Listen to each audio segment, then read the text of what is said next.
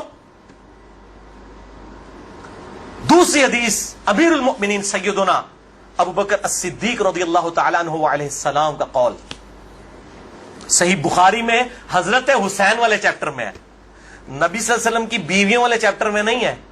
امام بخاری نو پتا سی کہ اہل بیت کون ہے، اسپیشل اہل بیت کون ہے اور یوزول اہل بیت کون ہے۔ امام بخاری حضرت حسین والے چیپٹر میں اس کو لے کے ہیں 3751 سیدنا ابو بکر صدیق رضی اللہ تعالیٰ عنہ علیہ السلام کہتے ہیں کہ محمد صلی اللہ علیہ وسلم کی محبت کو اہل بیت کی محبت میں تلاش کرو۔ یہ ابو بکر صدیق کا فتویٰ ہے، رفع دین میں تلاش نہ کرو، محمد صلی اللہ علیہ وسلم کی محبت کو اہل بیت کی محبت میں تلاش کرو، اور اہل بیت کو حضرت حسین والے چیپٹر میں لے کے آئے 3751. اور آخری حدیث صحیح مسلم میں وہ ریپیٹ کر لیں 240 نمبر کتاب الایمان میں. سیدنا علی کہتے ہیں اس اللہ کی قسم کہ جس نے دانے کو پھاڑ کر اس میں سے اناج اگایا اور ہر مخلوق کو پیدا کیا، نبی امی نے مجھ سے عہد لیا تھا کہ اے علی تجھ سے صرف مومن ہی محبت کرے گا اور تجھ سے بغض صرف منافق ہی رکھے گا. اب محبت علی کا یہ مطلب نہیں ہے کہ غلوف کرے یا مشکل کشا ماننا شروع کر دے. مراد یہ کہ جو ان کے صحیح جتنے بھی فضائل آئے ہیں ان کو مانا جائے الحمدللہ، اور ان کے دشمنوں سے دشمنی رکھی جائے. یہ بھائیو اب آج کی گفتگو کنکلوڈ ہوئی. میں آخر میں پھر وہی کہوں گا کہ یہ میرا جو ریسرچ پیپر ہے 5B واقعہ کربلا کا حقیقی پس منظر 72 صحیح الاسناد حدیث کی روشنی میں، اسے ضرور پڑھیں. اہل سنت پاک.com سے research paper number 5B download کریں. میں اپنی گفتگو کا اختتام کروں گا امام محمد بن ادریس الشافعی المتوفى 204 ہجری کے اس مشہور شہر پر جو ان کے دیوان الشافعی میں چھپا ہوا ہے. کسی مولوی کی سند کی ضرورت نہیں، ان کی اپنی کتاب ہے دیوان الشافعی. اور تمام محدثین چاہے ابن تیمیہ ہوں، امام ذہبی ہوں، ابن کثیر ہوں، سب نے اپنی کتابوں میں اس شعر کو نقل کیا ہے. چونکہ میرے پہ بھی فتویٰ لگنا ہے تو میں بتاؤں کہ میں کوئی اکیلا نہیں ہوں، ہمارے بزرگوں پہ ان کے بزرگوں نے فتوے لگائے ہیں. امام شافعی سے بڑا کوئی اہل سنت کا امام نہیں ہے. احمد بن حنبل ان کا شاگرد ہے، اور احمد بن حنبل صرف حدیث میں ایکسپرٹ ہیں. امام شافعی وہ ہیں جو حدیث میں ایکسپرٹ، فقہ میں ایکسپرٹ، منطق میں ایکسپرٹ. ان سے بڑا کوئی امام نہیں اہل سنت کا. اور امام بخاری ان کے پوتا شاگرد، امام ترمذی ان کے پڑپوتا شاگرد، اور خود امام مالک رحمہ اللہ وعلیہ السلام کے شاگرد ہیں. دیوان الشافعی میں ان کا شعر ہے ان کان رفضا حب آل محمد صلی اللہ علیہ وآلہ وسلم. اگر آل محمد کی محبت کا نام تم کہتے ہو رافضی ہونا ہے، شیعہ بھی نہیں رافضی، فلیشہد الثقلان انی رافضی. تو جنوں انس گواہ ہو جاؤ، اے بریلویو دیوبندیو اہل حدیث شیعہ سب کے سب، چاہے جنوں میں ہو چاہے انسانوں میں ہو، من الجنت والناس، وہ والا بھی من الجنت والناس، گواہ ہو جاؤ. فلیشہد الثقلان انی رافضی، ہاں میں پھر رافضی ہوں، میرے رافضی ہونے پر گواہ ہو جاؤ. یہ امام شافعی کا جو ہے شعر ہے. اس پہ میں نے گفتگو کنکلوڈ کی. باقی آپ اس میں دیکھیں. اللہ تعالیٰ سے دعا ہے جو حق بات میں نے کہی اللہ تعالیٰ ہمارے دلوں میں راسخ فرمائے. اگر جس بات میں میرے منہ سے کوئی بات نکل گئی تو اللہ تعالیٰ ہمارے دلوں سے محو کر دے. اللہ تعالیٰ ہمیں کتاب و سنت کی تعلیمات پر عمل کر کے دوسرے بھائیوں تک پہنچانے کی توفیق عطا فرمائے. سبحانک اللہم و بحمدک اشہد ان لا الہ الا انت استغفرک و اتوب الیک وما علینا الا البلاغ المبین. درود شریف ایک دفعہ ضرور پڑھیں. اللہم صلی علی محمد وعلی آل محمد کما صلیت علی ابراہیم وعلی آل ابراہیم انک حمید مجید. اللہم بارک علی محمد وعلی آل محمد کما بارکت علی ابراہیم وعلی آل ابراہیم فی العالمین انک حمید مجید. جتنے بھائی آئے ہیں ریسرچ پیپرز بھی لے کے جائیں، اور جنہوں نے سوال کرنے ہیں 10 منٹ کے بعد میرے پاس آئیے گا، کیونکہ میں ظاہر ہے اتنی گفتگو کر کے پھر جو ہے وہ تھک جاتا ہوں. جزاک اللہ خیرا، جزاکم اللہ خیرا، وما علینا الا البلاغ المبین. ٹھیک ہے، اسے بند کر دیجیے.